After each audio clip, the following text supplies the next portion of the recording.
Some betrayals cut deeper than others. Fred learns the hard way that nice guys finish last, even as he tracks down the only surviving member of Quentin's family.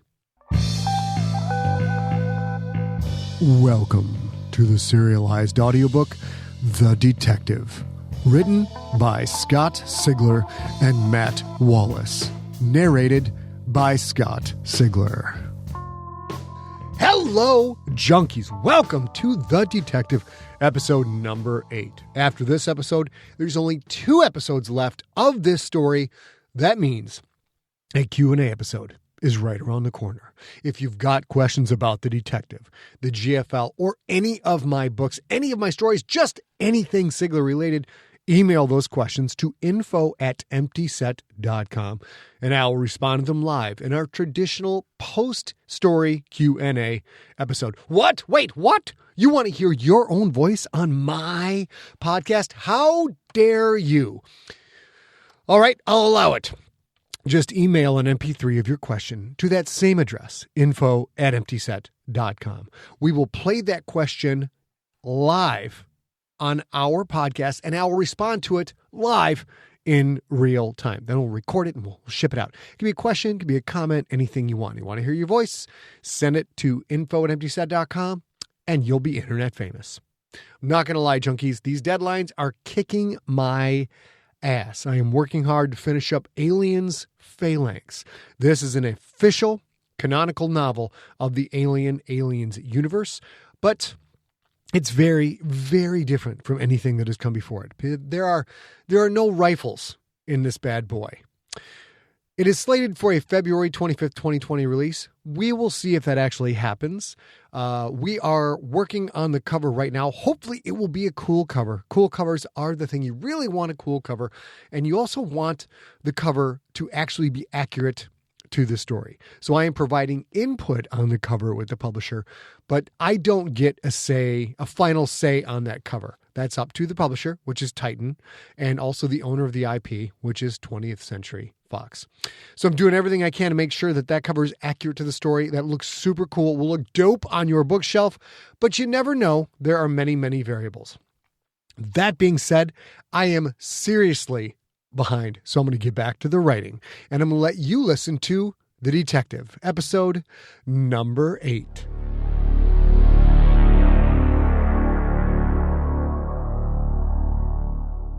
Chapter 21. Carney. Fred stood on the narrow catwalk outside of Carney's shack for the better part of the evening.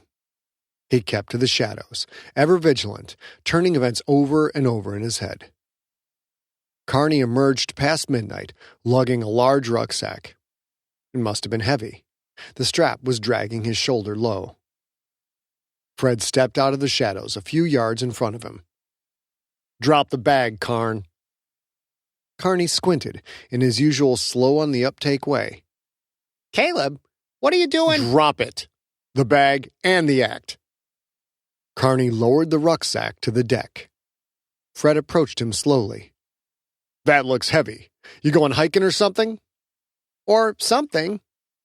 Carney still looked confused.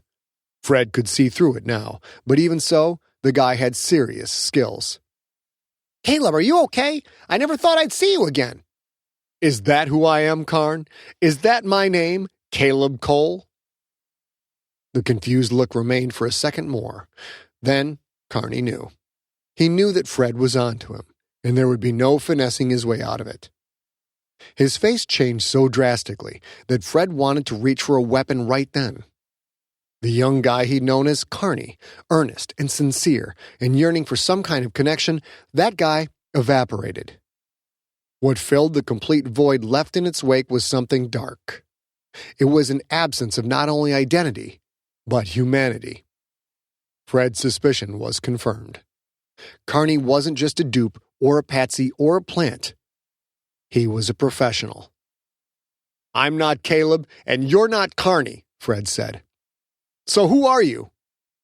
"What difference does it make? I'm the bad guy." "But good at what you do. Better than me. Maybe the best I've ever seen." Carney laughed a little, but there was nothing mirthful about it. That's high praise. It's the truth. I never questioned you for a second. Everything was right. Every little emotion, every little tick. It all said, I'm an abandoned puppy, loyal and friendly and just looking for a home. And I ate it right up. The player got played.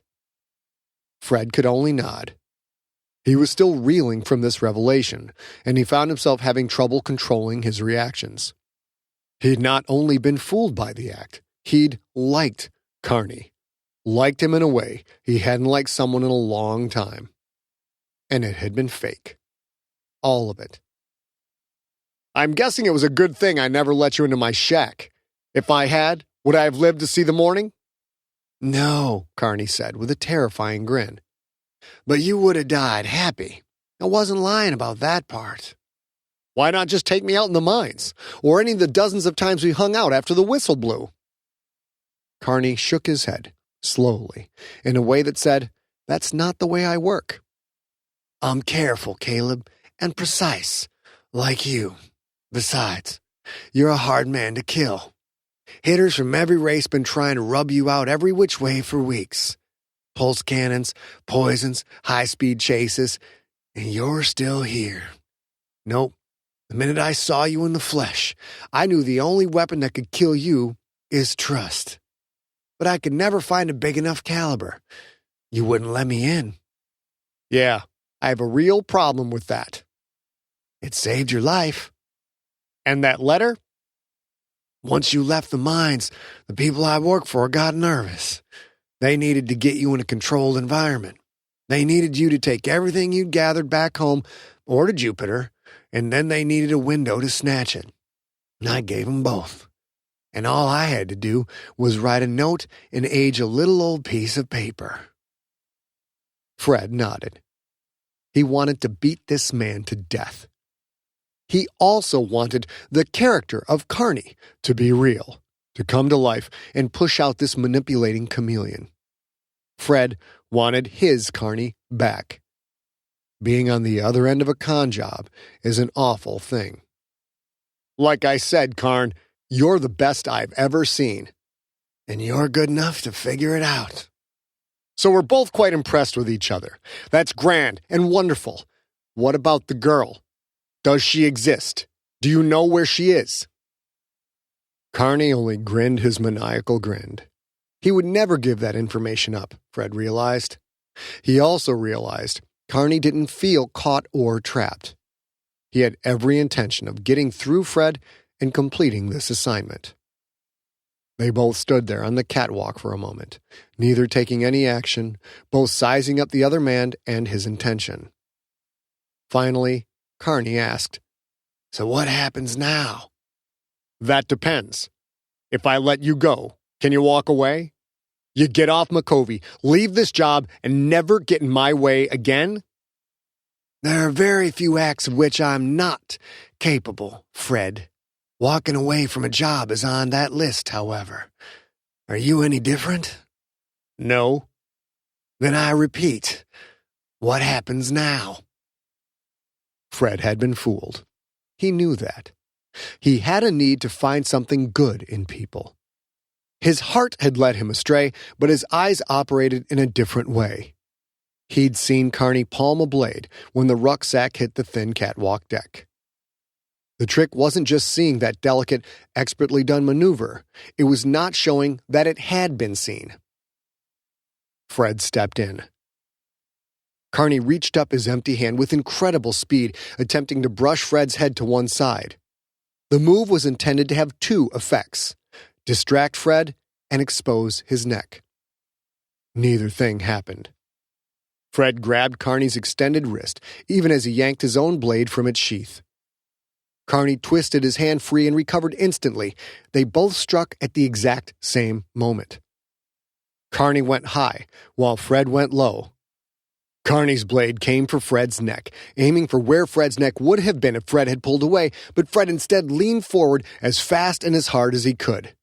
The inside of Carney's forearm hit Fred's neck, the blade a good 4 inches past the intended target. The momentum brought them face to face, close enough to kiss. Fred's knife plunged into Carney's abdominal aorta. the second largest blood vessel in the body. Carney's eyes went wide. He knew. He could have used his last moments to try another slash, but Fred saw something in the soon-to-be dead man's eyes. Respect. Carney had been beat, and he knew it. Carney let his knife fall free. It clattered on the thin deck. When Fred pulled his own blade free of the man's body, all of the blood in Carney's abdominal cavity rushed to flood the breach. Carney quickly jammed most of 3 fingers into the wound, his opponent forgotten. He dropped to his knees, his eyes floating and beginning to glaze over as all the color left his face. He was as good as Fred thought. Carney's quick thinking and quicker acting were the only reasons he was still alive. It wouldn't save him, however. It would only slow the process a few moments. "I thought you'd flinch away," Carney said. I was sure of it." Fred crouched down low to speak in Carney's ear. He planned to make the most of the short time his opponent had left. "Carney, tell me about the girl. Tell me about Janine. There's no reason not to." Carney didn't answer. He slumped to his side, blood covering his hand and already pooling on the rusty deck. Fred knelt with him, held the man's face. "Carney, the girl! Tell me about the girl!" Carney's eyes already had that distant cast to them, like they were looking into the next world. He focused on Fred for a moment, managed to smile. "I was gonna get her. Was gonna get her for myself. Make a little extra. She's alive." Carney lost consciousness. He died a few seconds later. Fred let go of him. He cleaned the blood from his blade on Carney's shabby mineworker's clothes and sheathed it. He cast his gaze around the shantytown. No one rushed out. There hadn't been any noise. If anyone had seen the altercation from a distance, it would have looked like a fistfight that lasted less than 3 seconds. Fred walked over to where Carney had dropped his rucksack. He felt a stinging in his eyes, but refused to acknowledge the tears. Kneeling, he began to rummage through the bag. On top, he found a pair of IDs. Elder Rodrigo Goldblatt, Lady Mariella Goldblatt, both confirmed. Rodrigo's face? That was Carney, or whoever he had been. His name might have actually been Rodrigo, for all Fred knew. Lady Mariella's face, her prints, her DNA code, all blank. Below the IDs, blue robes of the confirmed. 1 male, 1 female. Below that, a few personal effects. A tattered old sweater, a holocube, other things that had been the mementos of Carney's life. And below all of that, at the bottom of the rucksack, a uniform. It was the uniform of a Mining Colony 6 Detention Center guard. Chapter 22. Janine. The prisoner barracks were little more than a dungeon with barely functional plumbing. They didn't keep long-term prisoners on McCovey. Virtually everyone arrested in the colony was sent to the mines as an honor worker, which was another word for slave.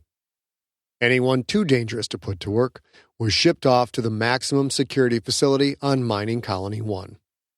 The rest were just drunks and bar brawlers, thrown in cells to cool down or sleep it off before they returned to their grind.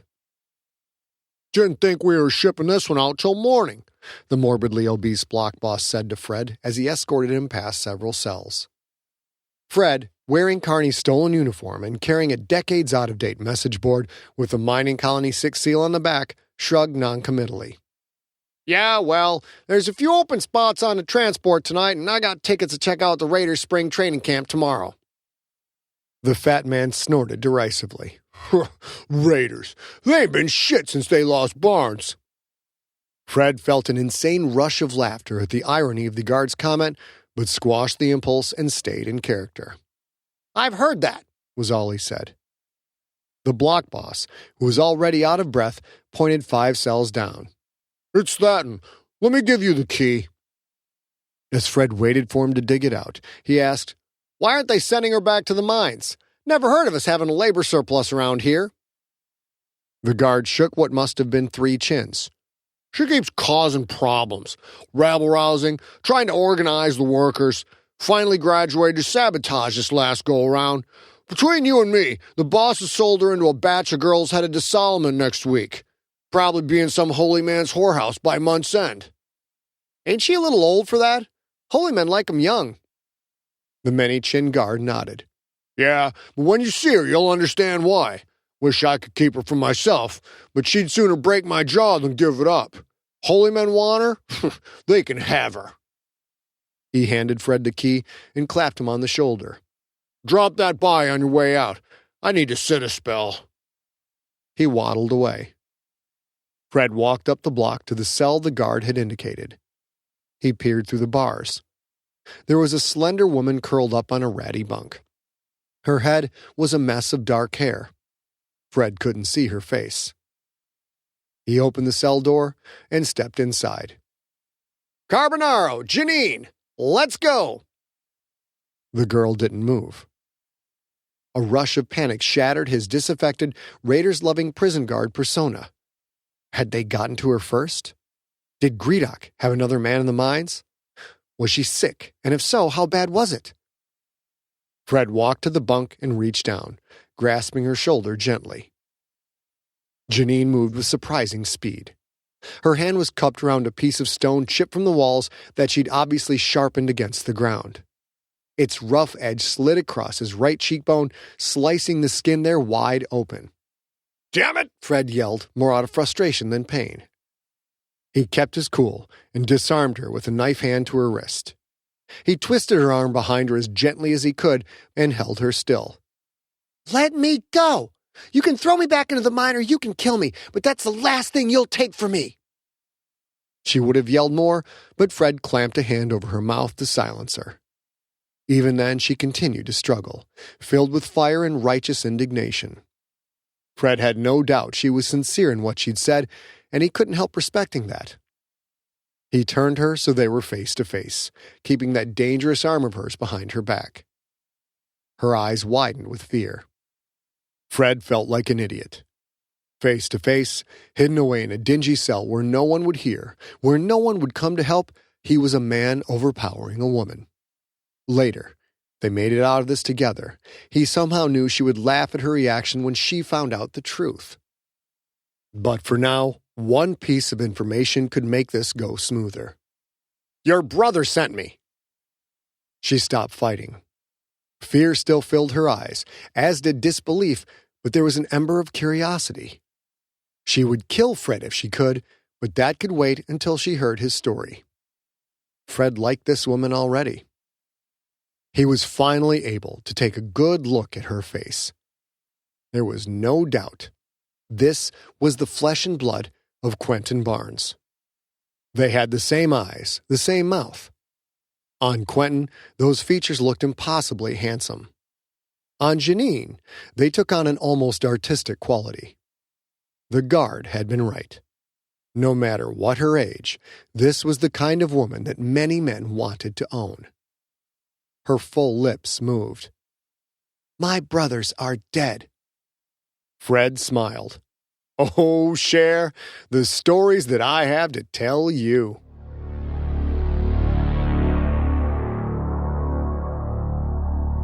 Once they'd left the jail, it had been child's play to blend into McCovey's crowds. Janine was a native.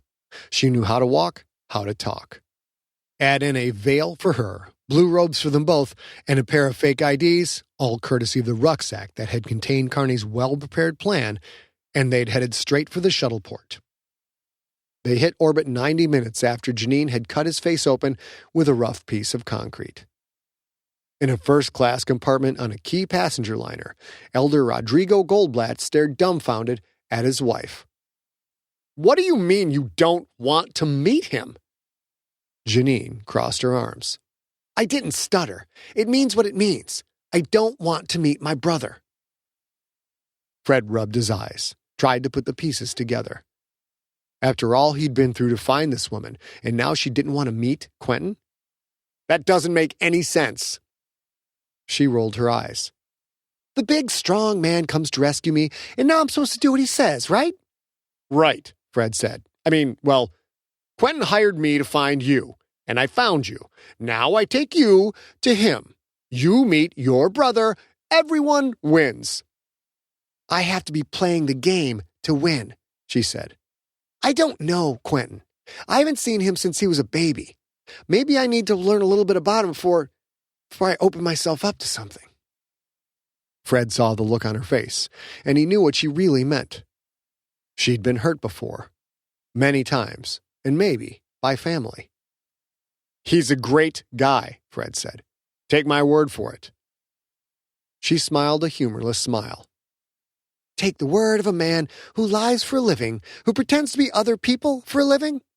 The answer is no, Frederico."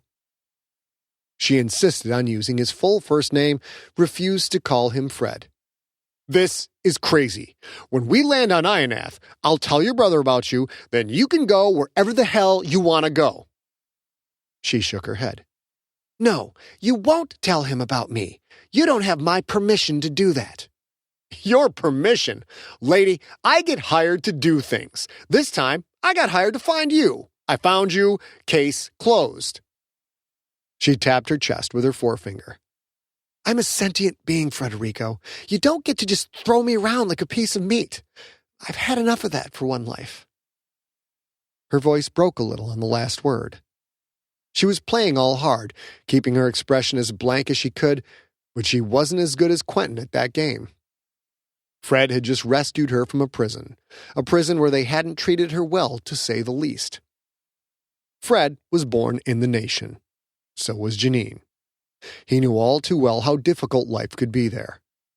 For a woman, it was even worse. Women had no right to vote, no right to own property, and most of the time, they were property. Maybe he could understand why she didn't want to be passed around like a trophy. "So what then? You want to go back home?" She let out a huff of disgust.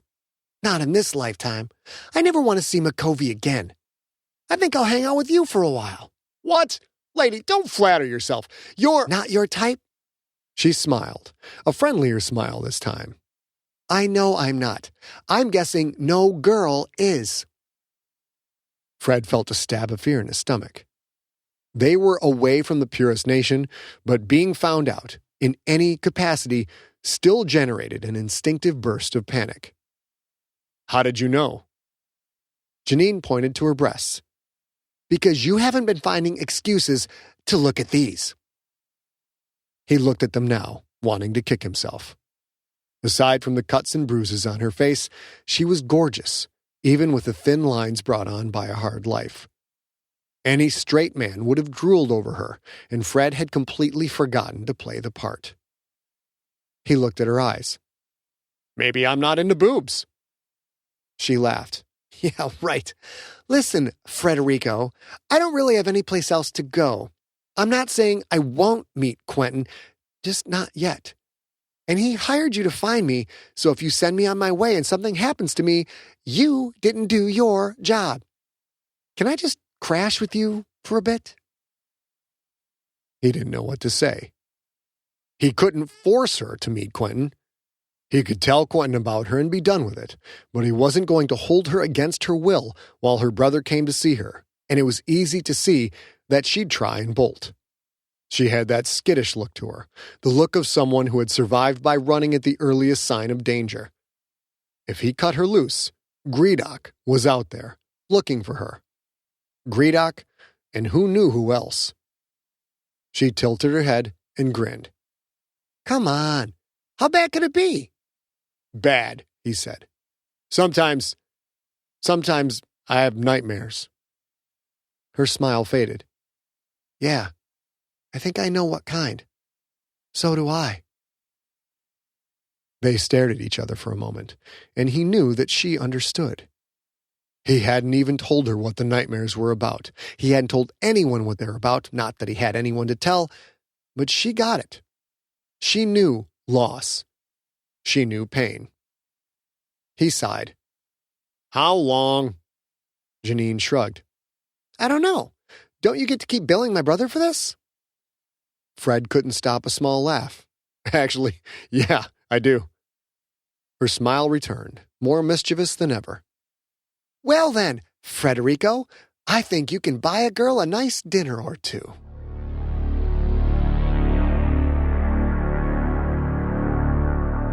That is it for the detective episode number 8. Only 2 episodes to go. If you've got questions or comments or thoughts, don't forget, send those to info@emptyset.com. We'll be back next week with episode number 9. And until then, I will talk to you all real soon. You have been listening to The Detective, a Galactic Football League novella. The Detective is also available as an ebook and as a full-length audiobook. If you want the whole story with no waiting, visit scottsigler.com/The Detective for links to Amazon, Audible, and more. Follow Scott on Instagram and Twitter, where he is at Scott Sigler, one word, and on Facebook at facebook.com/Scott Sigler. The Detective audiobook was directed by A.B. Kovacs and engineered by Steve Rickyberg. Copyright 2019, Empty Set Entertainment, all rights reserved. Theme music is from the band Amps and Volts.